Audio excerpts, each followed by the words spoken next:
오늘은 여러분과 함께 1,000만 원 주고 들어도 아깝지 않은 인생 조언을 알아보려 합니다. 세상에 없는 세 가지와 우리가 알고 있는 세 가지, 그리고 우리가 모르는 세 가지에 대해 깊은 이야기를 나누고 싶습니다. 인생의 후반전을 살아가고 계신 분들이라면 오늘 영상을 끝까지 들어주시면 정말 큰 도움과 영감을 얻어가실 수 있을 거라 생각합니다. 오늘 여러분과 함께하는 시간은 분명히 특별하고도 소중한 시간이 될 것입니다. 주위에 함께 나누고 싶은 분들이 있다면 이 영상을 공유해 주세요. 1,000만 원을 주고 들어도 아깝지 않을 오늘의 지혜 지금 바로 시작하겠습니다. 세상을 살아가며 사람들은 종종 자신이 생각하는 대로 모든 것이 진행되길 바랍니다. 그러나 우리는 살아가면서 세상의 흐름에 맞춰 적응하고 그 속에서 평온함을 찾는 법을 배워야 합니다. 이를 진정한 해탈이라고 부릅니다. 해탈이란 내가 세상에 구속되지 않는 상태를 의미합니다. 바다를 항해할 때 바람아 불지 마라, 파도야 일지 마라라고 외치는 것이 아닙니다. 오히려 바람이 불면 불게 두고 파도가 치면 치게 두자라고 생각하며 그 상황에 맞춰 대처하는 것이 해탈입니다. 내가 좋은 배를 타고 있고 뛰어난 항해 기술을 지녔다면 그 어떤 풍랑이 몰아쳐도 문제가 되지 않는다는 마음가짐을 가져야 합니다. 살아가면서 인간관계도 마찬가지입니다. 처음 만났을 때는 모든 것이 아름다워 보이고 상대방이 나를 완벽하게 이해해 줄 것이라고 믿습니다. 하지만 시간이 지날수록 그 사람이 내 기대에 부합하지 않는 부분이 눈에 들어오고 실망감을 느끼기 시작합니다. 예를 들어 젊은 시절의 남편은 친절하고 다정했지만 세월이 흐르며 나와 의견이 맞지 않는 상황이 생기기 마련입니다. 자식도 마찬가지입니다.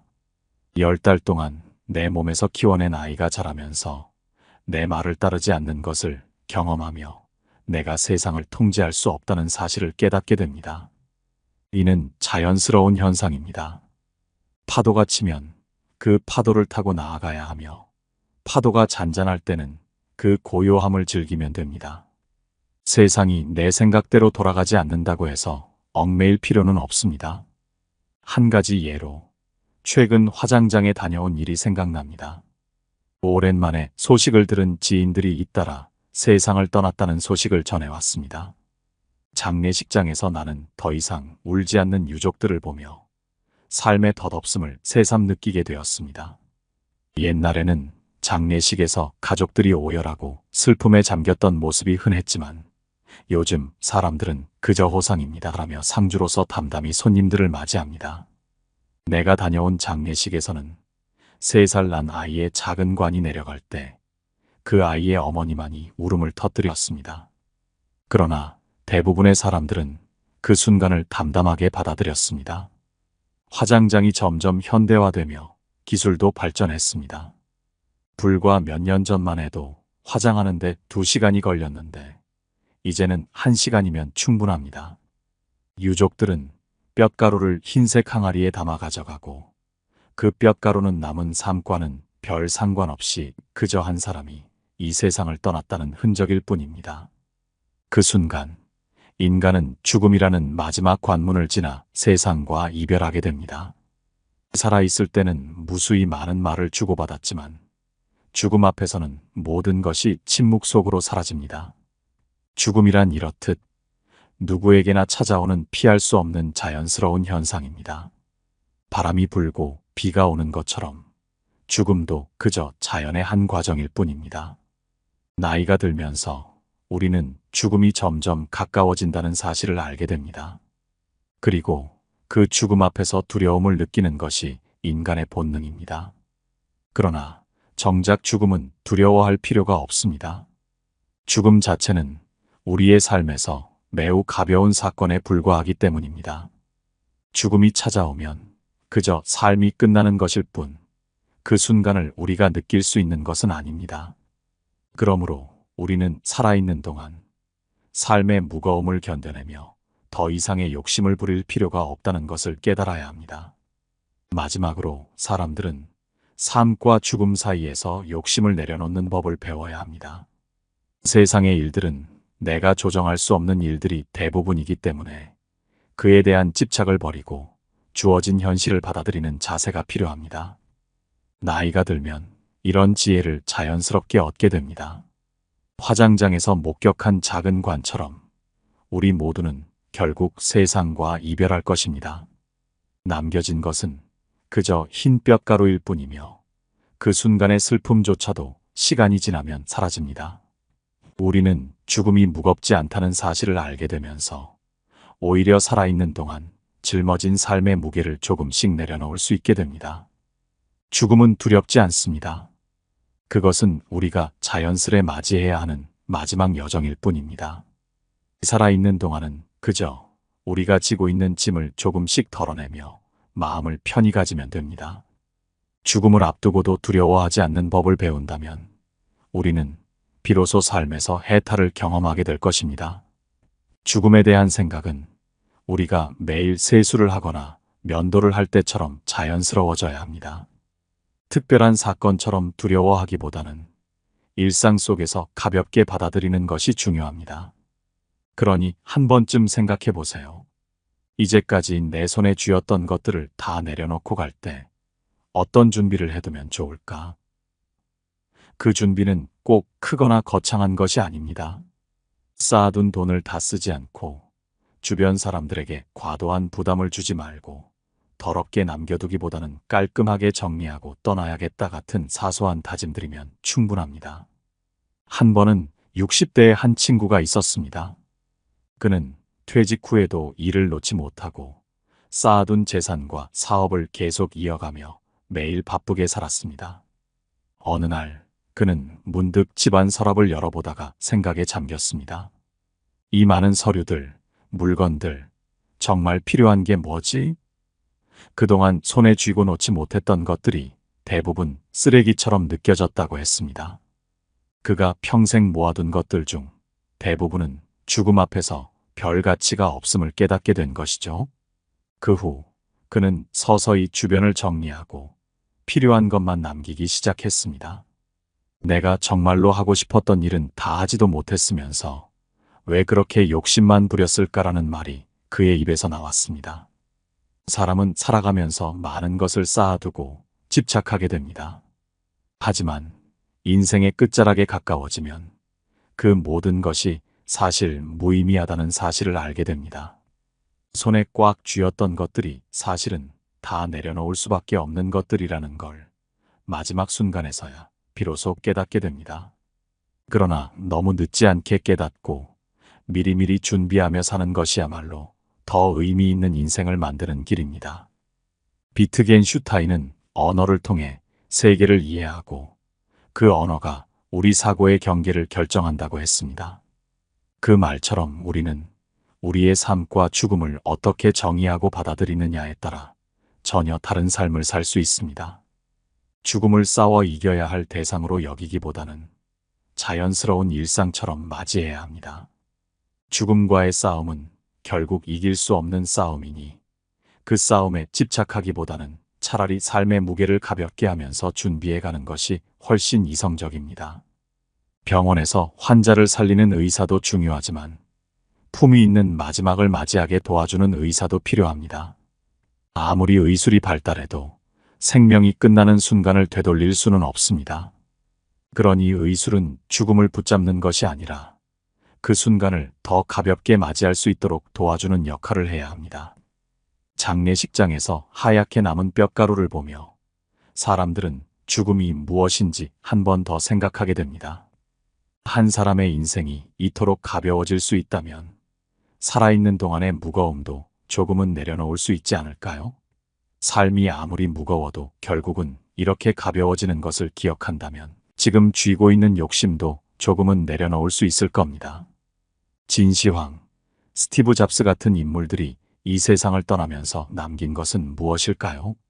그들은 세상을 바꾼 위인들이었고 엄청난 권력과 부를 쌓았습니다. 하지만 그들 역시 결국은 남은 자들에게 뼈가루로 기억될 뿐입니다. 그렇게 화려하게 살다가 떠나간 사람들 중 누군가 부럽습니까? 그들의 죽음은 그들의 산만큼이나 분명히 다가왔습니다. 이 세상에서 명확한 것은 몇 가지뿐입니다. 우리는 반드시 죽습니다. 우리는 혼자 죽습니다. 그리고 우리는 아무것도 가지고 갈 수 없습니다. 이것은 누구도 부정할 수 없는 진리입니다. 반면 언제 죽을지, 어디서 죽을지, 어떻게 죽을지는 아무도 모릅니다. 그러니 준비하는 것이 중요합니다. 언제, 어디서, 어떻게 죽을지 모른다는 불확실성 속에서도 우리가 분명히 아는 것에 집중하는 것이야말로 삶을 더 충실하게 만들어줍니다. 어느 순간 우리는 이 세상을 떠날 것입니다. 그때 남겨질 것은 우리의 뼈가루와 기억들 뿐입니다. 그러나 죽음은 두려워할 대상이 아닙니다. 그것은 자연스럽게 맞이해야 할 일이며 남은 시간 동안 우리에게 주어진 일을 충실히 하며 보내는 것이 가장 현명한 준비입니다. 세상을 떠나는 방법은 모두 다릅니다. 이것은 마치 각기 다른 색깔의 조각들이 한데 어우러져 하나의 큰 그림을 이루는 것과 같습니다. 태어남은 시작에 불과하고 진정한 평가는 우리가 떠날 때 어떻게 삶을 마무리했는가에 달려 있습니다. 우리가 세상에 처음 나올 때는 울면서 왔지만 떠날 때는 미소 지으며 가는 것이 인생의 바람직한 마무리입니다. 그 미소는 비단 입가에 머무는 것이 아니라 삶을 어떻게 살아왔는가에 대한 내면의 만족을 의미합니다. 삶을 살아가는 동안 당연하게 느껴질지 모를 일들이 있습니다. 두 다리로 걸을 수 있는 일, 맛있는 음식을 먹는 일, 친구들과 대화를 나누는 일 등이 그것입니다. 하지만 이 소소한 일상들이야말로 우리가 진정으로 감사해야 할 소중한 순간들입니다. 삶은 짧은 소풍과도 같기 때문에 멈춰서 한 번쯤 숨을 고르고 주위를 둘러보는 여유가 필요합니다. 너무 바쁘게 살다 보면 그 소중한 순간들을 놓쳐버리고 말죠. 저는 예전에 한 노인을 만난 적이 있습니다. 그는 매일 아침 동네 공원을 걷는 것이 유일한 낙이라며 웃었습니다. 그에게 인생의 비결을 물었을 때 그는 이렇게 대답했습니다. 나는 내가 가진 것을 꼭 쥐지 않아. 하루하루를 그냥 즐길 뿐이야. 욕심을 버리면 모든 것이 가볍지. 그는 그 말을 남기고도 천천히 걸음을 옮겼습니다. 그 모습은 마치 바람에 흩날리는 낙엽처럼 자연스럽고 무심했습니다. 그런 삶의 태도는 바로 삶을 너무 무겁게 여기지 않는 데서 비롯된 것이었습니다. 삶을 하나의 목표를 향해 달려가는 경주로만 생각하지 마세요. 우리는 이 세상의 성공을 위해 온 것이 아닙니다. 물론 성공도 중요하지만 그것이 삶의 목적은 아닙니다. 삶은 그 자체로 목적이 되어야 합니다. 마치 바다를 항해하는 배가 어느 항구에 도착하기 위해 항해하는 것이 아니라 그 여정 자체를 즐기는 것처럼요. 바다 위에서 마주하는 바람, 파도, 그리고 하늘이 중요한 것이지 목적지에만 매달리면 그 아름다움을 놓치게 됩니다. 한 번은 친구와 함께 시골로 여행을 간 적이 있습니다. 목적지는 유명한 관광지가 아니었습니다. 그냥 시골 마을을 한 바퀴 돌며 걷는 것이 계획의 전부였습니다. 처음에는 별다른 기대도 없었지만 길을 걸으며 느끼는 풀냄새, 가끔씩 불어오는 바람, 그리고 마주친 노부부의 따뜻한 인사들이 그날의 하이라이트가 되었습니다. 목적지가 중요한 것이 아니라 그 과정이 얼마나 소중한지를 깨닫게 해준 하루였습니다. 이제 우리는 곱게 늙어가는 법을 배워야 합니다. 나이가 들면서 몸은 비록 약해질지 모르지만 마음은 더욱 단단해지고 새로워져야 합니다. 늙음과 낡음은 분명 다릅니다. 늙음은 시간의 흐름에 따른 자연스러운 변화이지만 낡음은 마음과 정신이 쇠약해지는 것을 의미합니다.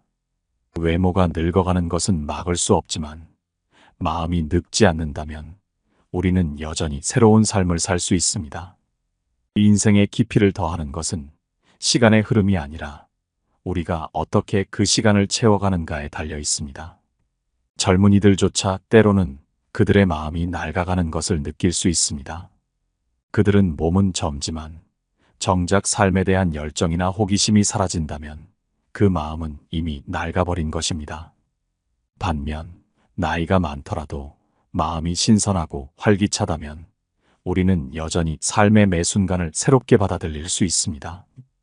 결국 중요한 것은 우리의 겉모습이 어떻게 변하든 내면이 어떻게 유지되느냐입니다. 나이가 들수록 마음과 정신이 더욱 새로워지는 사람은 시간이 흐를수록 더 아름다워집니다. 그러나 마음이 쇠약해지고 낡아가는 사람은 시간이 흐를수록 그저 세월의 흔적만 남게 됩니다.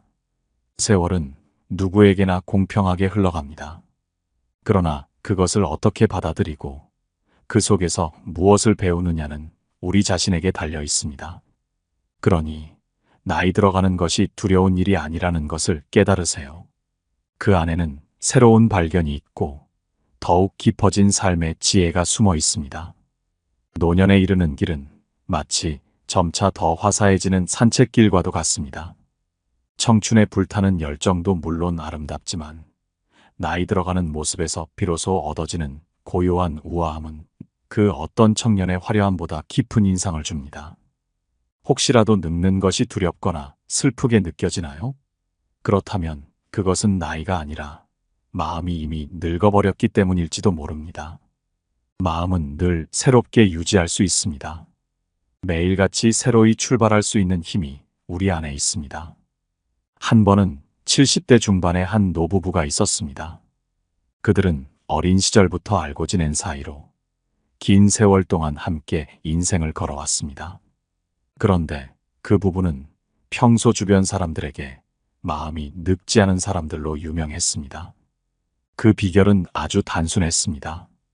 매일 아침 서로를 보며 웃는 것, 그리고 하루를 새롭게 맞이하는 다짐을 나누는 것, 하루하루를 나이를 의식하지 않고 그날에 충실하면서 살았습니다. 누군가가 묻습니다. 나이를 먹으면 왜 이리 마음이 무겁습니까? 그때 할아버지가 대답했습니다. 나이가 문제가 아니야. 마음에 남은 짐이 문제지. 그는 웃으며 덧붙였습니다. 우린 매일 저녁 그날 있었던 걱정거리들을 손으로 쓱쓱 털어내. 그래서 매일 새로이 시작하지. 인생의 여정을 떠날 때 우리는 빈손으로 태어났고 결국 빈손으로 돌아갑니다. 이 세상에서 짊어진 짐들은 떠날 때 가져갈 수 없습니다. 그렇다면 굳이 그 짐을 붙들고 지내는 이유는 무엇일까요? 무거운 걱정과 근심, 과거의 후회들 다 놓아버리는 것이 필요합니다. 마치 먼 길을 떠나기 전에 가방을 가볍게 만드는 것처럼 말이죠. 과거의 실수를 돌아보며 자책하기보다는 오늘을 어떻게 더 가치 있게 보낼 수 있을지 생각해 보세요. 오늘을 아름답게 만들어야만 내일도 환하게 맞이할 수 있습니다. 늙음은 단지 육체의 변화일 뿐입니다. 그러나 마음이 젊다면 나이는 숫자에 불과합니다.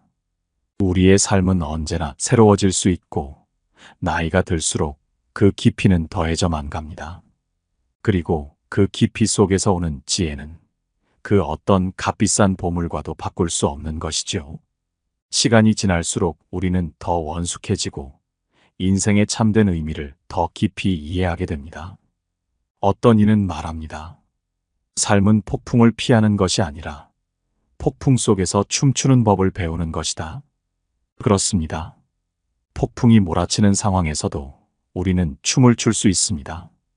그 춤은 삶을 받아들이는 태도에서 비롯됩니다. 모든 상황이 완벽하게 맞아떨어지지 않더라도 우리는 그 순간을 즐길 수 있는 마음을 가질 수 있습니다. 음악이 없어도 춤을 출 수 있는 사람, 바로 희망을 가진 사람입니다. 그리고 그 희망은 단지 일이 잘 풀리기를 바라는 마음이 아니라 어떤 일이든 결국 잘 될 것이라는 확신입니다. 하루를 시작할 때 마음속에 긍정의 씨앗을 심어보세요. 오늘이 좋은 날이 될 거라는 믿음을 가지고 시작하면 그 하루는 자연스레 좋은 날이 됩니다. 그리고 그 하루가 모여 인생 전체가 아름다운 삶으로 채워집니다. 웃으며 시작하는 하루는 그 웃음으로 마무리될 것이고 또다시 오는 내일도 그 기운을 이어받아 웃음으로 가득 찰 것입니다. 우리가 이 세상에 왔을 때 아무것도 가져오지 않았듯 떠날 때도 가져갈 것은 없습니다. 그렇기에 인생의 매 순간을 가볍게 살 필요가 있습니다. 지나친 욕심이나 집착은 우리의 발목을 붙잡을 뿐입니다. 차라리 순간순간을 소중히 여기며 감사함을 느끼고 살아가세요. 그렇게 살아갈 때 비로소 마음의 평안이 찾아오고 삶은 더욱 풍요로워질 것입니다. 이제는 마음의 짐을 내려놓고 오늘 하루를 새롭게 맞이하십시오. 과거의 후회와 미래의 걱정에 얽매이지 말고 지금 이 순간을 즐기세요. 그 순간을 놓치지 않는 것이야말로 진정한 인생의 지혜입니다. 노후의 빛의 영상은 여기까지입니다. 구독과 좋아요는 큰 힘이 됩니다.